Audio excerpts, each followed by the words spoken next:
ونشهد أن لا إله إلا الله وحده لا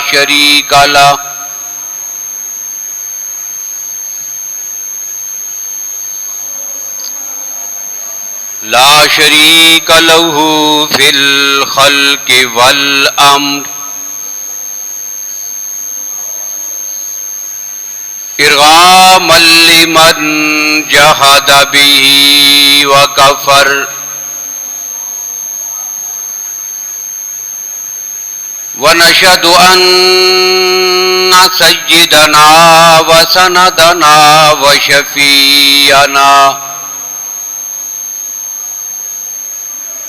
وشفيعنا محمدا عبده ورسوله أما بعد فأعوذ بالله من الشيطان الرجيم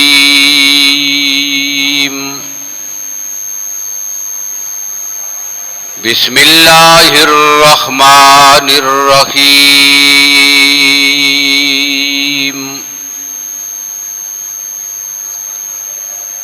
والسابقون الأولون من المهاجرين والأنصار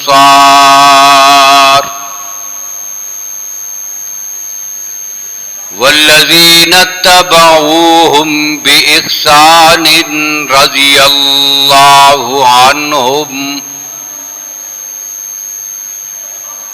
الله عنهم ورضوا عنه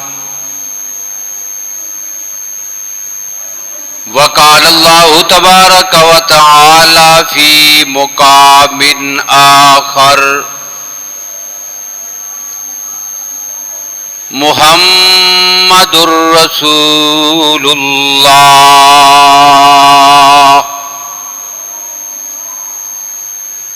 والذين معه أشداء على الكفار رحماء بينهم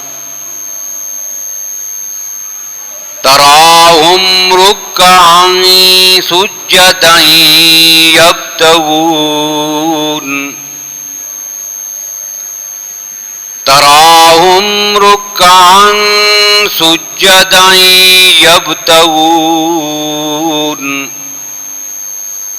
يبتغون فضلا من الله ورضوانا صدق اللہ مولانا العظیم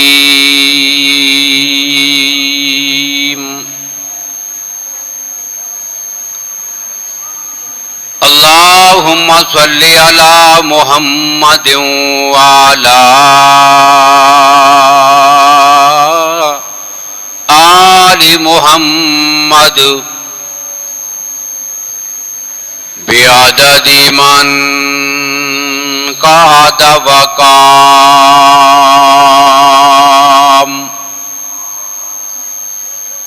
وصل على محمد وعلى آل محمد بعدد من صلى وصام.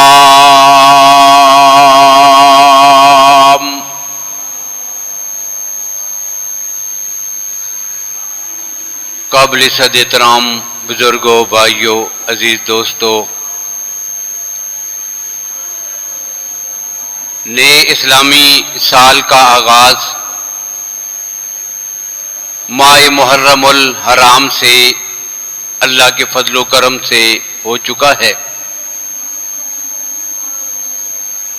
اور آج محرم کا پہلا جمعہ ہے اور محرم الحرام کی 3 تاریخ ہے. ان ایام کی مناسبت سے کچھ باتیں آپ کے سامنے عرض کرنی ہیں. اس سن کا اجرا اسلام کی تاریخ میں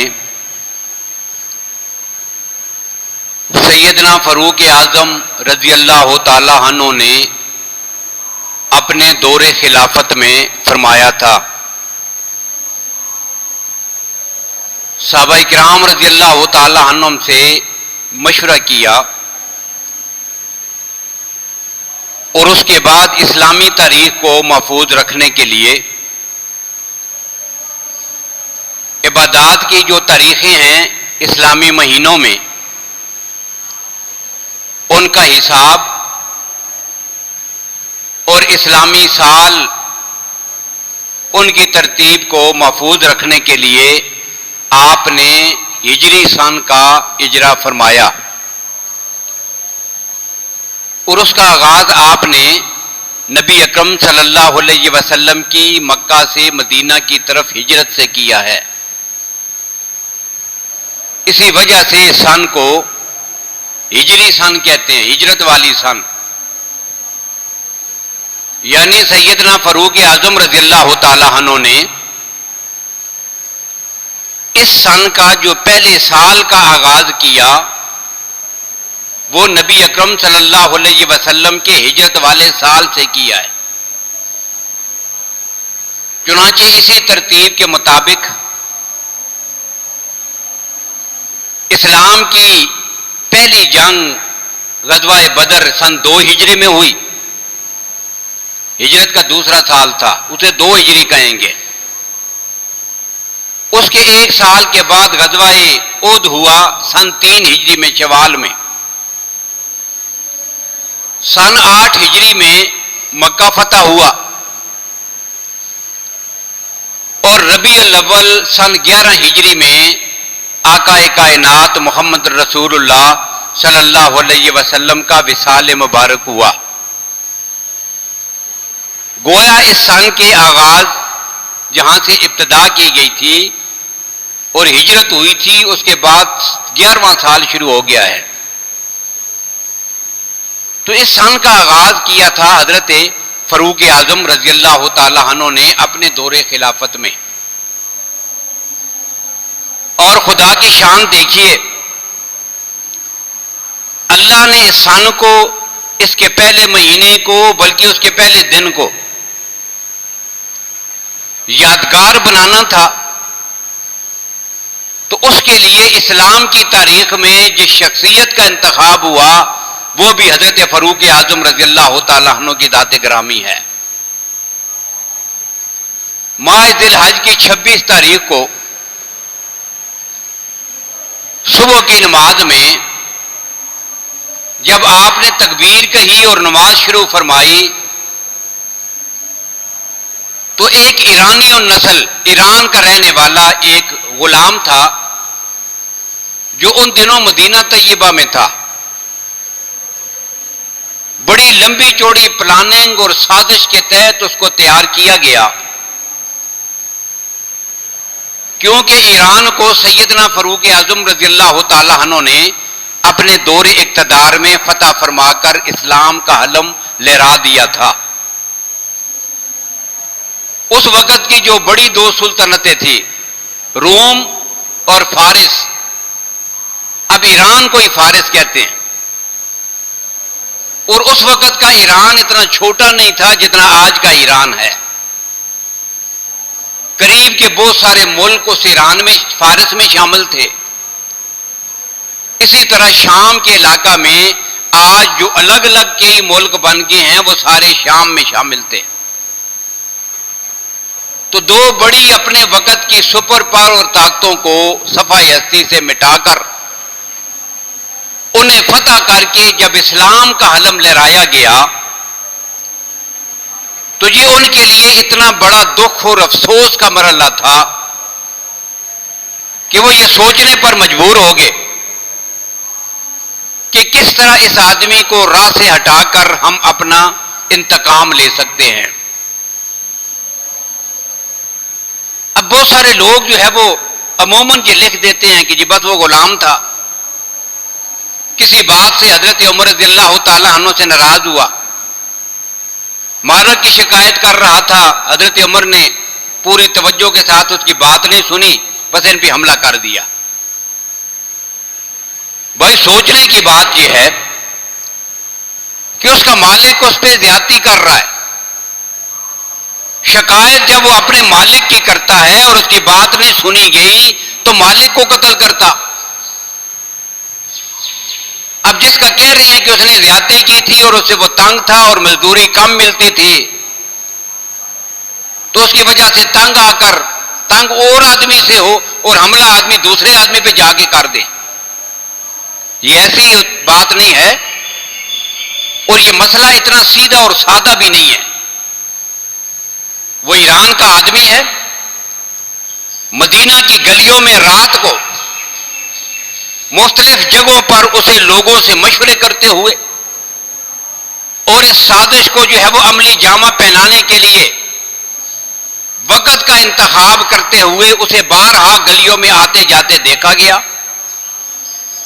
بھرپور تیاری اور کوشش کے بعد اس نے وقت کا جو ہے وہ چناؤ کیا اور حالت نماز میں اس نے آ کر امیر المومنین سیدنا فاروق اعظم رضی اللہ تعالیٰ عنہ کی ذات گرامی پہ حملہ کیا.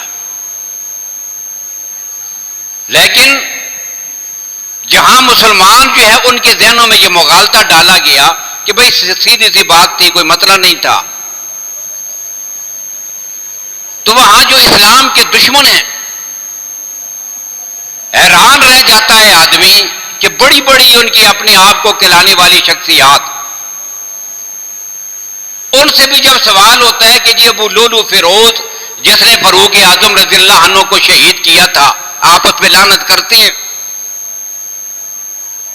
آپ حیران ہوں گے کہ اپنے آپ کو مجتہد کہنے والا، اپنے آپ کو علامہ کہنے والا، اپنے آپ کو مناظر کہنے والا آدمی جواباً آگے سے یہ کہتا ہے کہ یہ ابو لولو فیروز کون ہے. چھوٹے چھوٹے بچوں کو نہیں پتا، پرائمری سکول کے چھوٹے سے بچے سے آپ پوچھیں ابو لولو فیروز کون ہے، وہ بھی اس کا تعارف کروائے گا. اور جن ظالموں نے اس کا مزار اپنے ملک میں بنا کر اس پہ چڑھاوے چڑھاتے ہوں، اس کے دن پر جشن مناتے ہوں، اسے خراج عقیدت پیش کرتے ہوں، ان کا ایک آدمی اٹھ کر آگے سے پوچھ رہا ہو یہ ہے کون؟ گویا کہ وہ مسلمانوں کی آنکھوں میں دھول جھونکنے کی ناپاک کوشش کر رہے ہیں. اور پھر اسی وہی کارروائی ہے اس کی کہ بڑے سادہ سے لفظوں میں بات کو ختم کرنے کی کوشش کرتے ہوئے کہتا ہے کہ یہ بچی جو قتل ہوا ہے اسے ہم شہادت کیسے کہیں گے؟ یہ کوئی دینی مسئلہ تو نہیں تھا، یہ کوئی مذہبی مسئلہ بھی نہیں تھا، بس کوئی چھوٹا سا کوئی جھگڑا تھا، اس میں ایک آدمی مارا گیا ہے، ہم اسے کیا کہیں؟ اب یہ کچھ تبصرہ کیا اور پھر وہ چپ ہو گیا. اسلام میں یہ سانیہ اتنا بڑا سانیہ تھا کہ اللہ کے نبی صلی اللہ علیہ وسلم نے مسجد نبی میں صحابہ کرام کے سامنے بیٹھ کر اپنی حیات طیبہ میں یہ بات ارشاد فرما دی تھی لا یبقى الاسلام علی موت عمر، کہ لوگوں حضرت عمر کی شہادت یہ اسلام کا اتنا بڑا نقصان ہے کہ جس دن شہید ہو کر حضرت عمر دنیا سے جائے گا اس کے جانے پر ایمان والے تو افسردہ ہوں گے ہی، اس دن اسلام بھی بے یار و مددگار ہو کر روئے گا اور حضرت عمر کو یاد کرے گا. یہ کوئی چھوٹا سا سانیہ تھا. اور پھر جب حملہ ہوا تو اسی موقع پر وہ آگے مسلح پہ کھڑے اچانک اس نے حملہ کر دیا.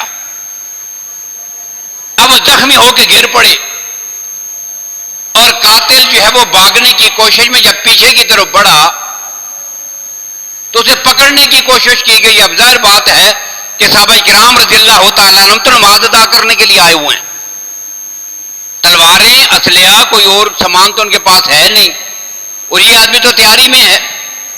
اب اسے پکڑیں کیسے؟ اب جو بھی قریب جاتا ہے یہ چھرا اس کو مار کے زخمی کرتا ہے. اسے پکڑنے کی کوشش میں 13 صحابہ کرام زخمی ہوئے، جن میں سے 6 صحابہ کرام شہید ہوئے۔ تو اس موقع پر اس کے ہاتھوں سے شہید ہونے والے صحابہ کرام بشمول فاروق اعظم رضی اللہ تعالی عنہ، ان کی تعداد 7 ہے۔ اب یہ 7 آدمی شہید ہو گئے، اور شہید بھی کہاں پر؟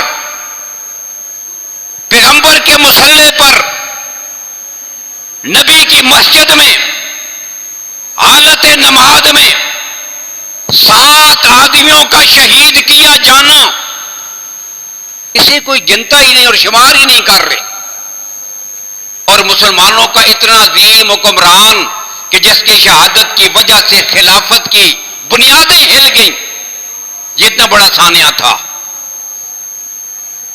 اب اس کو کوئی آدمی کوئی حیثیت ہی نہ دے، اور یہ کتنا بڑا نقصان تھا اسلام کا۔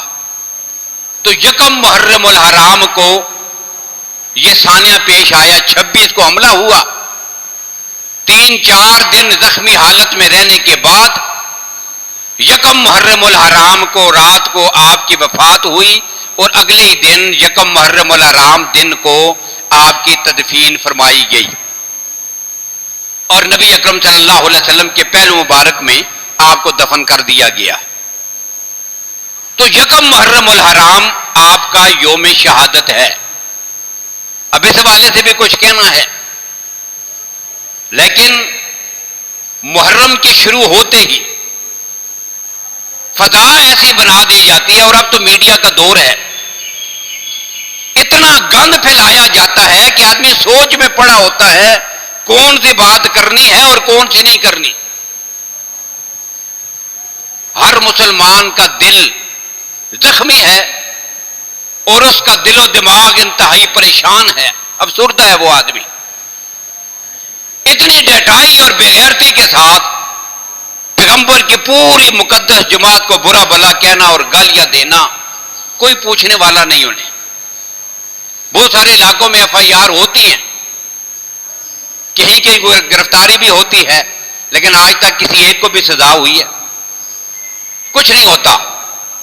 اور وہ اپنے مقدمات برابر کرنے کے لیے جو آدمی ان کو کوئی اونچی نیچی بات کہہ دے، وہ اس کے خلاف FIR کرا دیتے ہیں۔ اب ایک آدمی کسی رافضی کو برا کہے، مقابلے میں ایک آدمی سیدنا فاروق اعظم کو برا کہے، ایک آدمی کسی عام چرسی بھنگی کو برا کہہ دے، جواباً کوئی اٹھ کر پیغمبر کے سسر سیدنا صدیق اکبر کو گالی دے دے،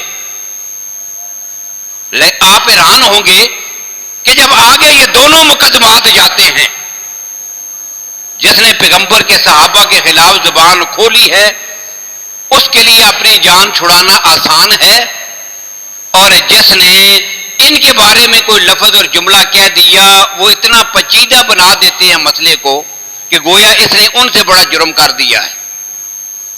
یہ فضا ہے اس ملک کی کہ جو ملک اسلام کے نام پہ بنا تھا اور جسے ہم پاکستان کہتے ہیں۔ اس پر افسوس ہی کیا جا سکتا ہے، اور ہم اللہ رب العالمین کی مدد کے خواستگار ہیں۔ تو خیر، یکم محرم الحرام سیدنا فاروق اعظم رضی اللہ تعالی عنہ کا یوم شہادت ہے۔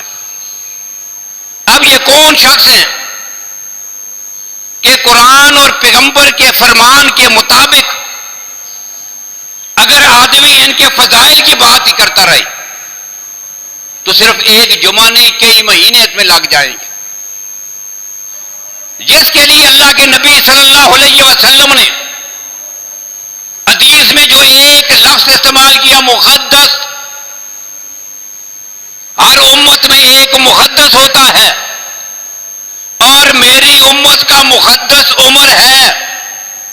اب یہ لفظ استعمال کیا نا، مقدس، اب صرف اس کی وضاحت ہی ہو تو گھنٹوں جو ہے وہ اس کی وضاحت میں صرف ہو جاتے ہیں یہ مقدس کون ہے اور اس کی وجہ سے حضرت عمر کو ملا کیا ہے۔ بحیثیت مقدس حضرت عمر کا کردار کیا ہے؟ تو مقدس کہتے ہیں وہ آدمی کہ جب وہ گفتگو کرتا ہے زبان اس کی ہوتی ہے لیکن اس کی زبان پر اللہ کی ذات کلام کرتے ہیں. زبان اس کی ہے اور بولتا کون ہے؟ رب. اب اسے کیا کہتے ہیں؟ مقدس. اب پھر اس کی مثالیں کتنی ہیں؟ تو شاہ ولی اللہ رحمۃ اللہ تعالی علیہ نے لکھا، طریق الخلفاء میں علامہ سیوطی رحمہ اللہ نے لکھا کہ تقریباً قرآن پاک میں 27 مقامات ہیں. اب صرف ایک بار ہو جاتی نا تو آپ کی عظمت کے لیے اور جملے کی صداقت کے لیے کافی تھا. ایک بار اللہ کے نبی تشریف فرما ہوں، فاروق اعظم آ کے مشورہ دے، جو جملہ فاروق اعظم کی زبان سے نکلے اللہ اسی جملے کو قرآن بنا دے. بھئی ایک واقعہ ہو جاتا تو بات تو مکمل ہے نا. لیکن قرآن پاک میں صرف ایک مقام نہیں، 27 سے زیادہ مقامات ہیں. مشورہ کون دیتا ہے؟ فاروق اعظم. اپنی زبان سے کوئی جملہ کہہ دیتے ہیں، باتیں لگی ہوئی ہیں، غیر مسلم سامنے ہے، انہیں اسلام کی دعوت دیتے ہیں، وہ یہودی ہیں، وہ اہل کتاب ہیں. آپ انہیں اسلام کی دعوت دیتے ہیں، وہ جواباً کہتے ہیں جی اچھا بتاؤ آپ کے نبی پر جو وحی آتی ہے یہ کون سا فرشتہ لے کے آتا ہے؟ حضرت عمر جواباً فرماتے ہیں جبریل لے کے آتا ہے. اور کون؟ وہی تو وحی لاتا تھا سارے نبیوں کے پاس. اب وہ کہنے لگے کوئی اور نبی ہوتا نا تو بات مان لیتے، پھر سوچا جا سکتا تھا کہ ہم آپ کی بات مانیں. یہ جبریل تو وہ ہے کہ جس نے ہمارے بڑوں پہ آسمانوں سے عذاب اتارا تھا، ہماری جو قومیں صفائے ہستی سے مٹ گئی تھی، جو عذاب آیا تھا اللہ نے ہماری ساری نسل کو جو مٹایا ہے اس کا ظاہری ذریعہ اور سبب بنا ہے جبریل. لہذا وہ تو ہمارا دشمن ہے اور ہم دشمن کی لائی ہوئی وحی پر کہ جس دشمن نے ہمارے باپ دادا کو مٹایا ہو ہم کیسے ایمان لا سکتے ہیں؟ اب یہ کیسی گفتگو ہو رہی ہے؟ حضرت عمر اور اہل کتاب یہود و نصارہ کی یہ بات گپ شپ ہو رہی ہے. یہ دعوت دیتے ہیں، وہ سوال کر رہے ہیں، یہ جواب دے رہے ہیں. اب جب انہوں نے کہا کہ جبریل و میکائیل تمہارے دشمن ہیں، اب فاروق اعظم فوراً ان کو کہتے ہیں من کان عدوا لجبریل فإنه نزله على قلبك بإذن اللہ. اور یہ آیت یہ جملہ ان کے سامنے کہا کہ جو جبریل اور میکائیل کا دشمن ہے فإن اللہ عدو للکافرین. تم کہتے ہو جبریل ہمارا دشمن ہے، اللہ تمہارا دشمن ہے. اب یہ گفتگو ہو گئی. اب جب نبی اکرم صلی اللہ علیہ وسلم کے پاس حاضر ہوئے نا جبریل امین بھی آ گئے، بتایا یہ گفتگو ہوئی ہے حضرت عمر کی اور اہل کتاب یہودیوں کی، عیسائیوں کی، اور جواباً یہ جملہ کہا. اللہ نے اس جملے کو قرآن بنا کر اپنے نبی پہ نازل فرما دیا. اب یہ صرف ایک مقام نہیں، قرآن پاک میں متعدد جگہ، 27 سے زیادہ جگہ. اب ایسی شخصیت کے لیے اللہ کے نبی نے ایک ہی لفظ استعمال کیا، کیا؟ مقدس. کہ جب وہ اپنی زبان کھولتا ہے اس کی زبان پر اللہ اپنا کلام اور حکم جاری کر دیتے ہیں. اسے فاروق اعظم کہتے ہیں. اور اللہ کے نبی صلی اللہ علیہ وسلم نے ایک موقع پر ان کے لیے ایک اور لفظ استعمال کیا تھا. بہت ساری ایسی احادیث ہیں کہ جن میں نبی اکرم صلی اللہ علیہ وسلم نے مختلف مناظر جو حالت خواب میں دیکھے اور بیدار ہونے کے بعد صحابہ کرام کے سامنے ان کا ذکر کیا، اور اس میں بتایا نام کس کا لیا؟ حضرت عمر کا. ایک موقع ایسا ہے رات کا وقت ہے، اللہ کے نبی نے خواب دیکھا، صبح آ کے نماز پڑھائی اور نماز پڑھانے کے بعد اللہ کے نبی صلی اللہ علیہ وسلم صحابہ کرام کی طرف منہ کر کے تشریف فرما ہوئے. فرمایا رات کو میں نے ایک خواب دیکھا ہے، بہت سارے لوگ میرے سامنے سے گزر رہے ہیں اور جتنے لوگ گزر رہے ہیں وہ علیہم قمصن، اور سب نے قمیصیں پہن رکھی ہیں. قمیصوں پر لباس کا حصہ ہے. اب سب نے قمیصیں تو پہن رکھی ہیں لیکن ہر ایک کی قمیص کا جو سائز ہے وہ مختلف ہے. کچھ لوگوں کی قمیضیں یہاں تک چھوٹی چھوٹی، کچھ گزرے تو ان کی قمیصیں تھوڑی نیچے تک، کچھ کی قمیصیں جو ہے ان کے گھٹنوں تک، کچھ کی ان کے پاؤں تک. اور پھر اللہ کے نبی فرماتے ہیں کہ اسی حالت میں نے دیکھا کہ عمر بھی وہاں سے گزر رہا ہے، اور انہوں نے جو قمیض پہن رکھی ہے یجرہ علی الارض، جب عمر چلتے ہیں نا تو وہ قمیض اتنی لمبی ہے کہ پورا وجود اس کے اندر ڈھانپا ہوا ہے، اور قمیض زمین کے اوپر گھسیٹتی چلی جا رہی ہے، اتنی بڑی قمیض. اب یہ خواب ذکر کر دیا. صحابہ کرام رضی اللہ تعالیٰ نے پوچھا یا رسول اللہ اس کی تعبیر کیا ہے؟ یہ جو قمیض کی آپ نے مثال دی، خواب میں دیکھا، اس کی تعبیر کیا ہے؟ فرمایا اس خواب کی تعبیر تمہارا دین ہے. کسی کا دین اس کے گلے تک، کسی کا دین اس کی چھاتی تک، کسی کا دین آدھے جسم تک، اور میری امت میں عمر وہ ہے کہ پورے کا پورا وجود اللہ نے اس کا اپنے دین کے اندر ڈھانپ کے رکھا ہوا ہے. ایک مثال یہ بھی دی. ایک موقع پہ اللہ کے نبی نے ایک اور مثال دی. فرمایا میں نے خواب میں دیکھا کہ ایک بڑا سا برتن ہے اور اس میں دودھ بھرا ہوا ہے. اب میں اس میں سے دودھ پی رہا ہوں. کتنا دودھ پیا؟ دودھ پیتے پیتے اتنا پیا کہ مجھے یہ لگ رہا تھا کہ میرے ناخنوں سے دودھ نکل رہا ہے. اتنا زیادہ سیراب ہو کے خوب دودھ پیا کہ مجھے محسوس ہوتا تھا کہ وہ دودھ میری ہاتھوں کی انگلیوں سے نکل آئے گا. سیر ہو کے پیا، وجود اس کے ساتھ سیراب ہو گیا. اب اللہ کے نبی فرماتے ہیں وہ دودھ کا برتن جو ہے نا میرے ہاتھ میں جو تھا، میں نے حضرت عمر کو دے دیا ہے. اب عمر نے پینا شروع کر دیا. پوچھا گیا فما اولت یا رسول اللہ، اللہ کے نبی اس کی تعبیر کیا ہے؟ دودھ سے کیا مراد ہے؟ اللہ کے نبی صلی اللہ علیہ وسلم نے فرمایا کہ یہاں پر یہ جو دودھ ہے نا، اس دودھ سے مراد علم ہے. اللہ نے جو علم مجھے عطا کیا تھا وہ علم اتنا تھا کہ میرے وجود کا ایک ایک بال اس علم کے اندر ڈوبا ہوا ہے، اور وہی علم جو اللہ نے مجھے عطا کیا ہے وہ سارا علم اٹھا کر میں نے حضرت عمر کے ہاتھ میں دے دیا ہے. اس میں اشارہ کس کی طرف ہے؟ آپ کے علم کی طرف. لیکن ایک جو حدیث بخاری شریف کی میں ذکر کرنا چاہ رہا ہوں، اس میں اللہ کے نبی نے ایک اور مثال دی. فرمایا میں نے خواب میں دیکھا ایک کنواں ہے، اور کنویں کے کنارے پہ میں بھی کھڑا ہوں، ابو بکر بھی ہیں، حضرت عمر بھی ہیں. بڑا سا ایک ڈول ہے پانی نکالنے کے لیے. صدیق اکبر نے 2 ڈول نکالے اور ڈول جو ہے وہ حضرت عمر کو دے دیا. اب صدیق اکبر ذرا آہستہ کھینچ رہے تھے، اور پھر جب وہ ڈول حضرت عمر کے ہاتھ میں آیا نا تو آپ نے اتنی قوت اور طاقت اور جلدی میں کھینچا کہ جتنے لوگوں کو پانی کی ضرورت تھی سارے سیراب ہو گئے، یہاں تک کہ ان کے اونٹ بھی پانی پی کے بیٹھ گئے. یہ کیا تھا؟ یہ حضرت فاروق اعظم رضی اللہ تعالیٰ عنہ کا دور خلافت، اسلام کی فتوحات، پوری قوت کے ساتھ اسلام کا غلبہ اور طاقت اور اقتدار. اب اس کو ذکر فرمانے کے بعد اللہ کے نبی صلی اللہ علیہ وسلم نے حضرت فاروق اعظم کے لیے ایک جملہ ارشاد فرمایا تھا. آج تک شاید ہم نے یہ جملہ نہ پڑھا ہو، سنا نہیں، پڑھا نہیں. چند حدیثیں مشہور ہیں وہ ہم پڑھتے بھی ہیں، سنا بھی دیتے ہیں، سن بھی لیتے ہیں، لیکن حیرانگی ہوتی ہے کہ اتنا قیمتی لفظ اگر دشمن نے کے ہاتھ لگا ہوتا تو وہ اس کو کہاں تک لے کے گئے ہوتے.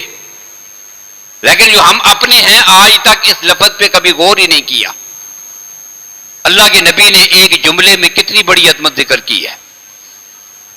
اللہ کے نبی اس خواب کا ذکر کرنے اور تعبیر بتانے کے بعد ایک جملہ ارشاد فرماتے ہیں. فرمایا لوگوں سنو، فلم ارحب کریجن من الناس یفری فرہ، کہ میں نے کائنات میں آج کوئی بہادر، کوئی جرأت مند، کوئی دلیر انسان ایسا نہیں دیکھا کہ جو اتنے حسن تدبیر اور قوت کے ساتھ اپنے کام سر انجام دینے کا عادی ہو، جتنا کام سر انجام دینے کا عادی، جتنا بہادر اور شجاعت والا میرے پورے صحابہ کرام کی جماعت میں فاروق اعظم ہے۔ یہ فاروق اعظم ہے۔ دشمن پوچھتا ہے بتاؤ فاروق اعظم کتنے بہادر تھے؟ ایک لانتی یہ سوال کر رہا تھا، یہ سوال اس کا یہ بھی سامنے آیا، کہتے وہ کتنا بہادر تھا، یہ کوئی بہادری کی اس کی مثال دیں۔ بھائی اللہ کے نبی نے جب فرما دیا کہ لوگوں لم ارا اب کرین، میں نے آج تک کوئی اتنا بہادر اور دلیر کہ جو آدمی حسن تدبیر اور قوت کے ساتھ اپنے کام سر انجام دینے کا ایسا عادی ہو جیسا فاروق اعظم، میں نے اپنے صحابہ کی پوری جماعت میں ایسا آدمی کوئی نہیں دیکھا ہے۔ یہ وہ شخص ہے فاروق اعظم جس کے لیے اللہ کے نبی نے قسم اٹھا کے فرمایا تھا کہ مجھے اپنے رب کی قسم ہے عمر، تو جس راستے پہ گزرتا ہے اس راستے سے شیطان بھی بھاگ جاتا ہے، وہ راستہ چھوڑ کے چلا جاتا ہے۔ جس کے لیے اللہ کے نبی نے فرمایا تھا صلی اللہ علیہ وسلم کہ آسمان میں کوئی فرشتہ ایسا نہیں جو فاروق اعظم کا احترام نہ کرتا ہو، جس کے دل میں فاروق اعظم کی عظمت نہ ہو، اور اللہ کی دھرتی پر کوئی شیطان لعنتی ایسا نہیں کہ جس کے دل میں حضرت فاروق اعظم کا بغض اور دشمنی نہ ہو۔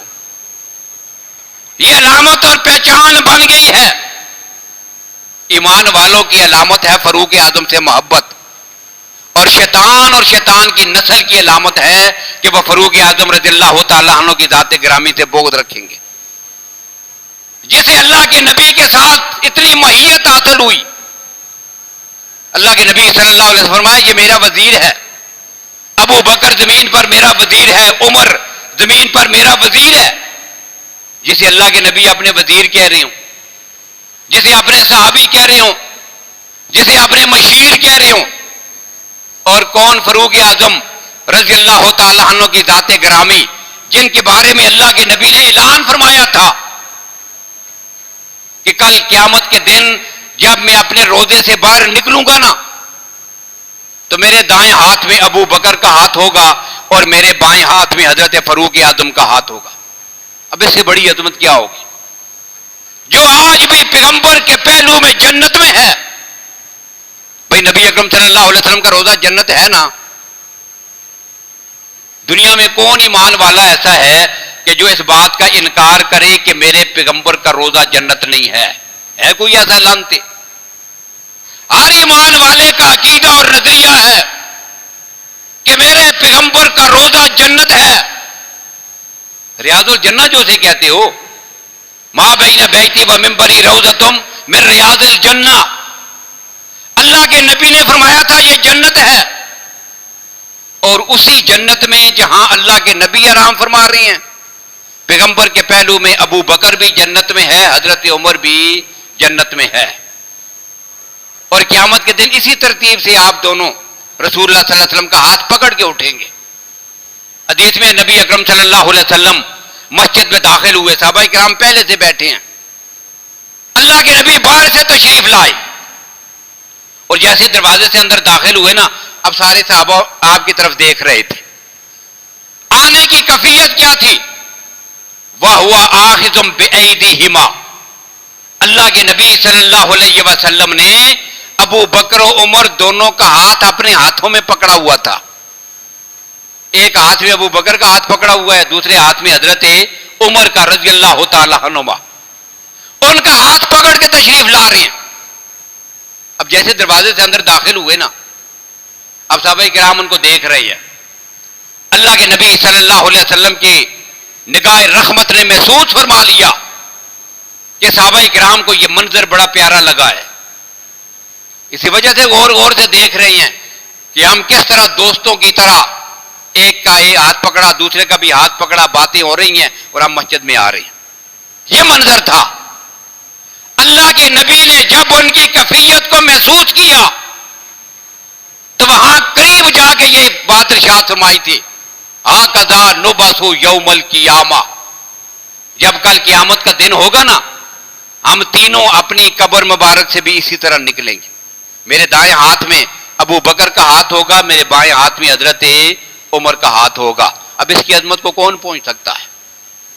اور کون فاروق اعظم جس نے 11 لاکھ مربع میل سے اسلام کی فتوحات کو بڑھا کر 22 لاکھ مربع میل تک پہنچا دیا تھا, جس نے اپنے دور میں مسجد اقصی اور فلسطین کو بھی فتح کیا تھا, بغیر جنگ کے فتح کیا تھا. چابیاں دشمن نے آپ کے ہاتھوں میں دے دی تھی, معاہدہ لکھ کر بیت المقدس اور اس کی چابیاں آپ کے سپرد کی ہیں مسجد اقصی کی. کیوں؟ انہوں نے کہا کہ ہماری سابقہ آسمانی کتابوں میں لکھا ہوا ہے یہ شخصیت کے ہاتھ پہ بیت المقدس فتح ہوگا, اس کی یہ نشانیاں ہیں. ہم نے دیکھ لیا آپ میں, یہ چابیاں آپ کے سپرد ہیں. یہ فاروق اعظم ہے. اور کون فاروق اعظم؟ 22 لاکھ مربع میل پر جب آپ کی حکمرانی ہے, اس سلطنت پر آپ نے پھر اعلان کر دیا تھا. اعلان کیا تھا؟ لو ان دابۃ عثرت بالعراق لکنت مسئولا عنہا یوم القیامہ. اگر دریا کے کنارے, دجلہ کے کنارے ایک کتا بھی بھوک اور پیاس کی وجہ سے مر گیا نا, کل قیامت کے دن حضرت عمر سے اس کا رب اس بارے میں سوال کرے گا. میں اس کا بھی جواب دے ہوں جس کی رعایا میں ایک کتے کے حق کا اتنا خیال رکھا جا رہا ہو. عدل و انصاف کا یہ عالم ہے. اور وہ فاروق اعظم جب ان کے گورنر کے بیٹے کی شکایت ہوئی, مصر کے گورنر ہیں, اور گورنر کون ہے؟ سیدنا حضرت عمرو بن عاص رضی اللہ تعالی عنہ, عظیم صحابی رسول. وہ مدینہ طیبہ, وہ گورنر ہیں مصر کے. اب ان کا نوحید بیٹا ہے, لڑکا ہے. ایک جگہ کوئی کھیل کا مقابلہ ہو رہا تھا. اب مقابلے میں ہوا کیا, وہ جو گورنر تھے, حامل تھے وہاں کے مصر کے, ان کا بیٹا ہار گیا, اور مصر کا عام سا کوئی آدمی تھا وہ جیت گیا. اب جب یہ ہار جیت ہوئی نا, تو اس میں تھوڑا سا کوئی جھگڑا کھڑا ہو گیا. اب حضرت عمرو بن عاص جو گورنر کا بیٹا ہے, اس نے دوسرے آدمی کو تھپڑ مار دیا. اب جب اسے ایک تھپڑ پڑا نا, تو اپنی شکایت لے کر کہاں پہ پہنچے؟ مدینہ طیبہ میں. وہ لڑکا اپنے والد کو ساتھ لے کر, قبیلے کے کچھ لوگ لے کر مدینہ طیبہ میں فاروق اعظم کے پاس حاضر ہوا. امیر المومنین, آپ کے گورنر کے بیٹے نے میرے بیٹے کو تھپڑ مارا ہے. اب پتہ چلے گا نا انصاف کا, فاروق اعظم کا عدل. اور عبداللہ بن مسعود رضی اللہ تعالیٰ عنہ نے ایک تاریخی جملہ ارشاد فرمایا تھا. فرمایا, لوگوں حضرت عمر کا ذکر کثرت کے ساتھ کیا کرو. عمر کو یاد, جو بھی عمر کا نام لے گا نا, اسے انصاف یاد آئے گا. کوئی انصاف کی بات کرے نہ کرے, دنیا میں جہاں بھی نام آئے گا نا عمر کا, تو خود بخود ایک سوچ اور فکر آئے گی دل و دماغ میں. کس کی؟ انصاف کی. اور جہاں پہ انصاف کی بات آئے گی وہاں انسان کو اللہ کی ذات یاد آئے گی. عمر کا نام بندے کو اپنے رب سے ملا دیتا ہے. یہ مقولہ کس کا؟ حضرت عبداللہ بن مسعود رضی اللہ تعالیٰ عنہ کا. تو انصاف کیسا ہے؟ فوراً 2 آدمی بھیجے, جاؤ بھائی, جس آدمی نے تھپڑ مارا تھا وہ لڑکا بھی پکڑ کے لاؤ, ساتھ ہی اس کے والد حضرت عمرو بن عاص رضی اللہ عنہ, ان کو بھی ساتھ لے آنا, تاکہ اس کے نام پر, اس کے روب کی وجہ سے اس لڑکے نے یہ حرکت کی ہے, ذرا اس کے والد کو بھی بتاؤں نا. اب دونوں باپ بیٹا آ گئے. اب پہلے تو اس غریب آدمی سے کہا کہ بھائی چل, دونوں کی بات سنی, پتہ چلا کہ ایسا ہی ہوا تھا, اس لڑکے نے تھپڑ مارا ہے. اب پہلے یہ کیا کہ اس عام لڑکے سے کہا کہ جس طرح اس نے تھپڑ مارا ہے نا, میرے سامنے کھڑے کھڑے باپ کی موجودگی میں تو بھی اس کو مار اور اپنا بدلہ لے لے. اب یہ تو ہو گئی بات بدلے کی. اب جب بات ختم ہو گئی نا, تو اب اس کے والد کو سمجھایا, اسے کہا کہ یہ عہدے کی وجہ سے تم جو ہے وہ دوسروں کو دبا کے رکھنے کی کوشش کرتے ہو. متا استابت تم الناس وَقَدْ وَلَدَتْهُمْ أُمَّهَاتُهُمْ أَحْرَارًا، تم نے لوگوں کو اپنا غلام کب سے بنا لیا ہے، حالانکہ ان کی ماؤں نے ان کو آزاد پیدا کیا تھا. یہ تمہارے غلام ہیں، آپ ان کو سزا دیں اور جو مرضی ان کے ساتھ کرتے رہیں اور یہ سمجھے کہ تمہیں کوئی پوچھنے والا نہیں ہوگا.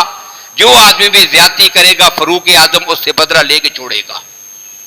اب یہ ہے جی ان کا انصاف. اور صرف ایسی ایک نہیں، سینکڑوں مثالیں سیرت طیبہ کے اندر موجود ہیں کہ جو فاروق اعظم کا نظام عدالت، ان کا نظام خلافت، نظام حکومت کو بتاتا ہے. اور یہ وہی شخصیت ہے کہ پھر آپ کی جو کرامات ہے، آپ کے واقعات ہے، مدینہ میں زلزلہ آئے اور اپنا درہ زمین پہ مار کے کہے کہ ٹھہر جا، تو کامتی کیوں ہے، کیا تجھ پہ عمر نے انصاف نہیں کیا؟ اور امام فخر الدین رازی رحمہ اللہ نے تفسیر کبیر میں لکھا، وہ دن اور آج کا دن مدینہ طیبہ میں پھر کبھی زلزلہ نہیں آیا ہے. یہ کون ہے؟ یہ فاروق اعظم کا درہ ہے جس نے یہ اثر دکھایا ہے. جو خط لکھے تو خشک دریا چلنے لگے، آج تک کبھی اس کے پانی میں ایک قطرہ بھی کمی نہ واقع ہوئی ہو، اسے فاروق اعظم کہتے ہیں. کون فاروق اعظم؟ جو مدینہ کے ممبر پہ کھڑے ہو کر سامنے دیکھ کر یا ساریت الجبل کہے اور ایران کے پہاڑوں پہ جہاد کرنے والے لشکر کا سپہ سالار ان کی آواز کو سن کر اپنا رخ تبدیل کر دے، اس شخصیت کو فاروق اعظم کہتے ہیں. اور کون فاروق اعظم کہ جب آپ کی شہادت ہو گئی، آخری حدیث ذکر کر رہا ہوں، آپ کی شہادت ہو گئی، شہید ہونے کے بعد وفات ہو گئی، آپ کی چرپائی پہ آپ کا جسم رکھا ہوا ہے، جسد اثر لاش چرپائی پہ ہے، لوگ آ رہے ہیں آپ کو دیکھ کر دیدار بھی کر رہے ہیں، ساتھ ہی دعائیہ جملے کلمات یہ کہتے چلے جا رہے ہیں، دیکھتے چلے جا رہے ہیں. اور یہ بخاری شریف کی حدیث ہے. حضرت ابن عباس رضی اللہ تعالیٰ عنہ فرماتے ہیں کہ میں بھی وہاں چرپائی کے پاس کھڑا ہوں، اتنے میں میرے کاندھے پہ کسی آدمی کا ہاتھ لگا، پیچھے سے کسی نے ہاتھ رکھا میرے کاندھے پر. اب میں نے پیچھے موڑ کے دیکھا یہ کون، دیکھوں کون ہے، تو میں نے دیکھا کہ یہ علی المرتضیٰ رضی اللہ تعالیٰ عنہ تھے.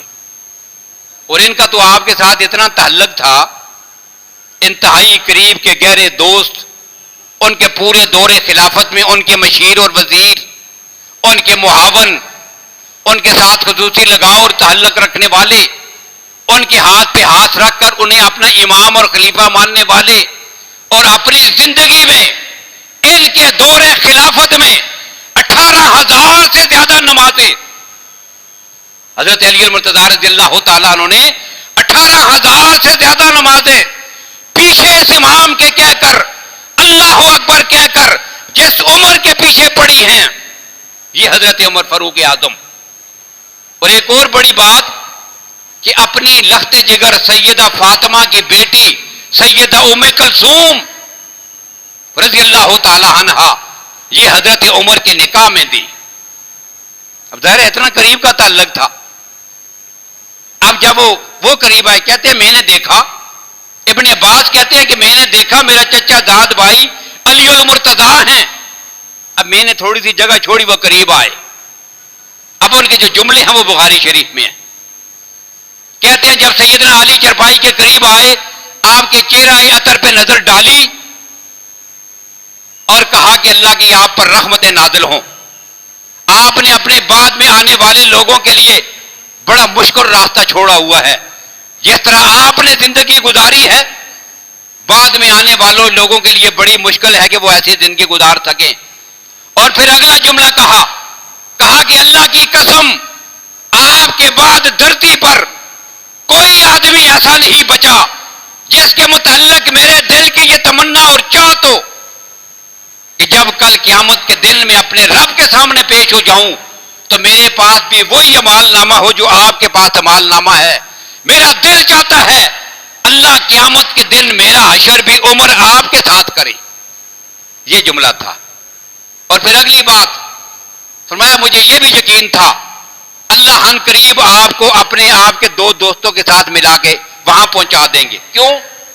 میں نے رسول اللہ کے ساتھ زندگی گزاری ہے، اور اللہ کے نبی جب بھی آپ دونوں وہاں پہ موجود ہوں یا نہ ہوں، اللہ کے نبی جب بھی کوئی بات کہتے نا، کوئی واقعہ سناتے، کوئی بات کہتے، صرف اپنا نہیں کہتے تھے. یہ بڑی عجیب بات ہے. اللہ کے نبی کوئی واقعہ سنا رہے ہیں، مثالیں موجود ہیں حدیث میں. اللہ کے نبی صلی اللہ علیہ وسلم بنی اسرائیل کا ایک واقعہ سناتے ہیں نا صحابہ کرام کو. کہتے ہیں بنی اسرائیل کا ایک آدمی تھا، وہ بیل پہ سوار ہو گیا. حدیث میں ہے وہ آدمی کس پہ سوار ہوا؟ بیل پر. اب ظاہر بات ہے بیل کس کے لیے ہوتا ہے؟ سواری کے لیے تو نہیں ہوتا، اس کے لیے گھوڑے ہوتے ہیں، اس کے لیے گدھے ہوتے ہیں، اس کے لیے اونٹ ہوتے ہیں. اب سواری کے لیے بیل تو نہیں ہوتا. اب جب وہ آدمی سوار ہوا تو اللہ کے نبی فرماتے ہیں کہ اللہ نے بیل کو بولنے کی قوت عطا کی. اس کے منہ سے یہ آواز نکلی. بیل نے کیا کہا کہ مجھے اس لیے پیدا نہیں کیا گیا ہے، میں تو اور مقصد کے لیے پیدا کیا گیا ہوں. اب جب صحابہ کرام نے کہا یا رسول اللہ بیل بھی باتیں کرتا تھا، تعجب ہے نا، بیل بھی باتیں کرتا تھا. اب اللہ کے نبی نے کیا فرمایا تھا؟ فرمایا بالکل میرا اور ابو بکر و عمر کا اس بات پہ ایمان ہے. یوں انداز ہوتا تھا، بات اپنی کرنی ہے، صرف اپنا نام نہیں. کہتے تھے میں بھی، ابو بکر بھی، عمر بھی، مانتے ہیں ہم. اب چنانچہ حضرت علی کہتے ہیں کہ میں نے ساری زندگی یہ منظر دیکھا ہے. اللہ کے نبی جب بھی کوئی بات کہتے تھے فرماتے تھے خرج تو میں فلاں جگہ سے نکلا، میرے ساتھ ابو بکر بھی تھا، عمر بھی تھا. ذہب تو میں فلاں جگہ پہ گیا، میرے ساتھ لوگوں ابو بکر بھی تھا، عمر بھی تھا.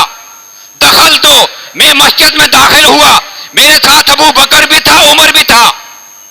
اللہ کے نبی تم دونوں کے بغیر زندگی میں کوئی بات کرتے ہی نہیں تھے. وہ چلے گئے اپنے روضہ اطہر میں، ابو بکر بھی ساتھ چلے گئے، اور عمر میں سوچتا رہتا تھا کب تو ان دونوں کے پاس جائے گا. آج اللہ نے تجھے اپنے دو دوستوں کے پاس پہنچا دیا ہے. یہ ہیں جی فروغ اعظم کی ذات گرامی. تو یکم محرم الحرام آپ کا یوم شہادت ہے. آپ کا جو قاتل ہے نا ابو لولو فیروز، یہ مدینہ میں مارا گیا تھا، اس نے خودکشی کر لی تھی. جب اس نے حملہ کیا آپ زخمی ہو گئے، پکڑنے کی کوشش کی گئی، 13 آدمیوں کو زخمی کیا، 6 اور شہید ہو گئے. اور جب ایک صحابی نے اپنی چادر اس کے اوپر ڈالی اور پھر اس کو قابو کر لیا، جب یہ سمجھا کہ اب پکڑا گیا ہوں نا، اسی خنجر کے ساتھ اپنے آپ کو مارا اور مر گیا، مردار ہو گیا. اب اس کے مرنے کے بعد مدینہ سے اس خبیث کو کس نے لایا تھا ایران میں؟ پتہ نہیں کہاں پہ ادھر ہی کہیں دفن کر دیا، پھینکا، کیا ہوا. اب اس کو کس نے لایا مدینہ طیبہ سے اس دور میں کہ لا کر کہاں پہ دفن کرے؟ ایران میں. لیکن آپ حیران ہوں گے، آج میڈیا کا دور ہے، آج ہی جا کر سرچ کرنا ابو لولو فیروز کی قبر کو. آپ جو ہے وہ گوگل پر یا میڈیا پر سرچ کریں گے، آپ کو ایک مزار بنا ہوا نظر آئے گا، بڑا خوبصورت بڑا مزار، بڑے گیٹ گیٹ دروازے یہ کچھ لگایا ہوا، بڑا سجایا ہوا. اور وہ کہاں پہ ہے؟ ایران میں. ایران میں. اب ایران میں اس کا مزار بنا کر اس کے جو لوگ طواف کر رہی ہیں. اب ایسے خبیث جو ہے یہ اپنے آپ کو، ان کا تعلق اسلام کے ساتھ ہے. اتنا بڑی ضد. اور انہی شخصیات کے وہ جو خبیث گندے لوگ جتنے گزرے ہیں نا اسلام کے دشمن، کسی کے نام پر حضرت عثمان رضی اللہ تعالیٰ عنہ کا قاتل تھا اشتر، مالک اشتر، اس کے نام پہ ایران میں یونیورسٹی بنی ہوئی ہے، اس کے نام پہ مزار بنا ہوا ہے. یکم محرم الحرام کو، یکم تاریخ کو ان کے ہاں عید زہرا کے نام سے عید ہے. اور لکھا کہ 3 دن تک حضرت عمر شہید ہوئے نا، انہوں نے لکھا کہ جس دن عمر قتل ہوا تھا اس دن سے 3 دن تک ہر سال 3 دن کے لیے اللہ تعالیٰ نے شیعہ کے اوپر سے قلم ہٹا لیا ہے.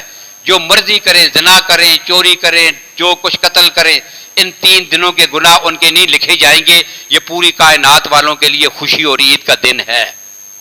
اب یہ ہیں جی مسلمانوں کے ساتھ جڑے ہوئے طبقہ، یہ وہ لوگ ہیں. تو اللہ تعالیٰ ان کی فتنوں سے، اب ان کی فتنے بڑے عروج پہ ہیں. آج مسلمانوں کی بے بسی کی حالت دیکھ کر انسان کو دکھ ہوتا ہے، بڑا افسوس ہوتا ہے، کتنی کمزوری میں اور کتنے پیچھے چلے گئے ہیں. یہ اپنی سازشوں میں کہاں سے کہاں پہنچے ہوئے ہیں. اللہ تعالیٰ اس فتنے سے ہمیں محفوظ فرمائیں اور امت مسلمہ کی حفاظت فرمائیں. باقی گفتگو انشاءاللہ محرم کے حوالے سے آئندہ. وآخر دعوانا الحمدللہ رب العالمین.